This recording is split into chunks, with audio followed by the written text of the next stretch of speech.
runtii waxa weeye muddo badan laga soo shaqaynayay oo galmudug in maamul ugu dhismaa ayaa la yagleelay.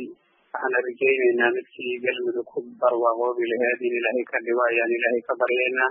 galmudug muddo badan oo bilooyin ah unbay u tabaabushayanaysay oo ay doonaysay maamul in ugu istaago. marka kii ilaahay inuu ka dhigo ayaan rajaynaa. doorasho fiican ayaana ka dhacday oo xildhibaano la yagleelay oo la doortay. markii la doortay kabacdina iyakuna ay doorteen guddoonkii ay doorteen guddoonkii iyo xildhibaanadii oo wada jiraana ay doorteen madaxweynihii iyo madaxweyne ku-xigeenkii. marka waxaan leeyahay dhammaantood kuwii samata bixiya galmudug allaha ka dhigaan leena. Sheekh Shaakir, waxaa jirtay in dib u heshiisiin iyo maamul u dhisidda galmudug muddo ay dowladda federaalka ee Soomaaliya ka waday Dhuusamareeb. waxaa jirtay in aad dowladda kula heshiiseen marka la dhisayo 30 xildhibaan markii hore sidaad tiraadeen, dabadeedna 20 xildhibaan ugu dambeyn la isku raacay. hadda si lama filaana ayaad mar kale adigoo shaaca looga qaaday in lagu doortay madaxweynaha galmudug, iyadoo dhinacii kale baarlamaanka galmudug ay dhinaca kale fadhiyaan oo ay ka doodayaan arrintan sidii laga yeeli lahaa iyo doorashooyinka habka loo qaban lahaa. marka arrintani ma loo arki karaa inaad dowladda cadaadis ku saaraysaan si tanaasul kale oo dheeraada idinku samayso? maya, looma arki karo. waxaa loo arki karaa midnimo galmudug raadinteeda ayaa loo arki karaa, iyo isu keenidii iyo isfaalihii wax la isugu imaan lahaa ayaa loo arki karaa. dowladda federaalka soomaaliya oo dhan ay ka dhaxaysaa inayna taageerto korjoogto la noqotana weygeeda weeye. alxamdulilahi rabbilcaalamiin iyadana waa ka sugaynaa. laakiin baarlamaankii galmudug waa kala qaybsan yahayo galmudugna intii ay u tartay galmudugna waa uga hambalyaynaynaa. meeshaan ay hadda keentana annakaa doonayna inaan kasii ambaqaadno iskaashi walaalnimo annakoo qaadanayna dhammaanteen bulshada reer galmudug oo dowladuna ay nagu gacan siinaydo katarinta galmudug. marka taas way midaan u taaganahay. hagajaacin maahan wixii socday waxa way horu socodweyn. sidee bay midnimo ku keeni karaysa haddii baarlamaankii uu kala qaybsan yahay oo dhinaca kale ay ka socoto dood la xiriirta qaabka doorashada ay ku dhici doonto, adinkuna aad madaxweyne meeshan uga dhawaaqdeen? miyaanay arrintu caqabad kale ku noqon karaynin dadaalkii loogu jiray galmudug oo midaysan oo maamul wanaagsan halkaasi uu ka soo baxo? sida aad sheegtaba galmudug midaysan weeye waxa aan ku dadaalaynay oo aan dadka isugu keenay, haddii ay tahay bulshada qaybaheedii kala gedisnaa annagoo la kaashanayna dowladda federaalka soomaaliya. marka galmudugtii midaysneed ambaqaadideedii unugteedii laga ambaqaadi lahay uunbaa la aasaasay. waxaan rajaynaynaa inta kaleeto oo wax tirsahaysana inay isugu timaado oo mid walba laga tala siiyo oo tala wadaag iyo tigaad wadaagba la wada noqdo. galmudugna sidaas lagu hormariyo taasaan rajaynaynaa. waxaana rajaynaynaa inay si degdega arrintaasi ay u xalisanto ayaan rajaynaynaa, waa u saayinaynaa.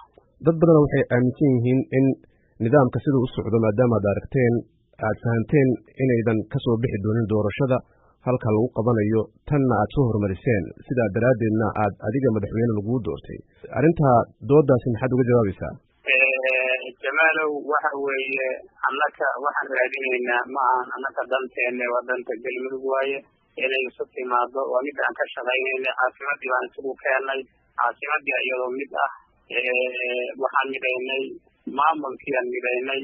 runtii waxaana rajaynaynaa sida aan horaba kuugu sheegay midnimadaas kuwii sii ambaqaadi lahaa oo ka midha dhali lahaa isuna keeni lahaa galmudug in maanta baarlamaanka uu ku tilaabsaday inay doortaan. waxaana ilaahay ka baryaynaa subxaanahu watacaala iyakana inu toosiyo annakana na toosiyo, taladeennana uu ka dhigo mid tawfiiqa. taas baan ilaahay ka rajaynaynaa. dowladda federaalka soomaaliyana maadaama ay wixii loogu talagalay inay hadiiba qabato oo dedejido oo ama sigaas bixin ay ku bixinayso galmudug horumarinteeda ama taladeeda isu keento oy midaydo oo aysa kala tafaraaruqin ay dib dhacday. annaku waa soo dedejinay, waxaana u soo dedejinaynay inay galmudug hadiiba ay midowdo taladeeda tigaadeeda ay isu keenato ay mid noqoto. runtii qof walbana annaguna haddii aan aragno lafteen kuwo naga fiican oo wanaagsan markii laysu yimaado oo deegaankii naga xoray og oo deegaankii amnigeedii naga sugi og oo naga hormari og markii aan aragno oo la tasriibeeyey sida annaka naloo tasriibeeyey markii aan aragno hadda waxaan leenahay hogaanka utogaan leenahay maahan annaku inaan u dhalanay oon leenahay annaka kaliyaha u dhalanay maaha. waxaan diidaynaa galmudug digdac inuu ku yimaado waxay yani muddo 8 bilood ku dhawaad ah unbaa garab galay oo ay saaxada xoogaa ka waxaysneen marka saaxadana waan kusoo celinaynay talada galmudug inay hadiiba ay u gudubto haye u gudubto tawfiiq u gudubto taas weeye tilmaantaani maahane mid digdac keenaysa maaha waxaad ahayd guddoomiye golaha fulinta galmudugtii uu hogaaminayey madaxweyne axmed ducale geele xaaf waayadan isaguna uu kasoo horjeedo waxyaabaha dhuusamareeb ka socda isagu maxaad ka helaysaan ma kasoo horjeedaan isagana runtii midnimada galmudug ay caasimada ku midoodo ay timid madaxweyne xaaf iyo aniga ay horseedaynay haddeerna sidii baan u horseedaynaa haddii dowladda federaalka horaha nagala baxo hawsha wasaaradda arrimaha gudaha waday maamul samaynta galmudug weli magaalada dhuusamareeb ka socota marka garabkiina laga tago ayaguna kuwa halkaa jooga laga yaabo maalmaha soo socda inay madaxweyne doortaan maxaad ka samayn doontaan arrinka runtii ma malaynahayo waxaan rajaynaynaa dowladda federaalka soomaaliya maadaama dowladii wadanka soomaaliya ay tahay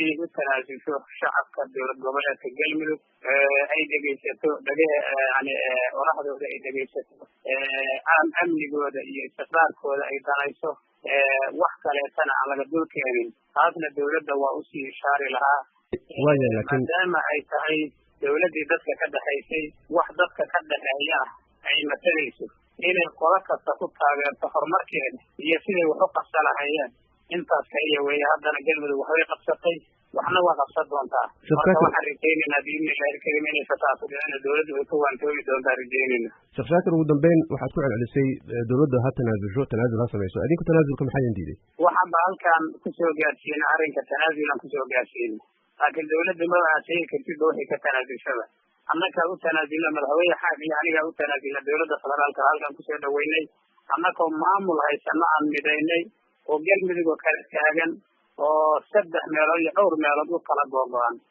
baan inta shir qabanay oo jabuuti lagu soo heshiiyaan calankeedii mid ka dhignay iyadoo 2 calan lahayd ama dastuurkeediiya mid ka dhignay 2 dastuur bay lahayd astaanteediiya mid ka dhignay waxa magaciibaan mid ka dhignay oo galmudug aan wada qaadan ciidankeediiya mid ka dhignay markii aan midayno magaaladii caasimada ahayd ee jilay oo bashbash baraare aanu guddi rabnay baa dowladda federaalka soomaaliya waxay tiri galmudug ka fiican middaanaydaana dhisaynaa bal xoogaa ka wareega markii aan isku adkaynana waxaan dareennay in dowladdu meel kale wax ka shidayso si aan dad kale loo shidinaan u tanaasulnay aniga iyo madaxweyneheyba markaan u tanaasulnana dadkii la shidaayo 8 bilood agtooda dadkii waxa waaye waa iska shidma mahane wixii saara waa bisla diideen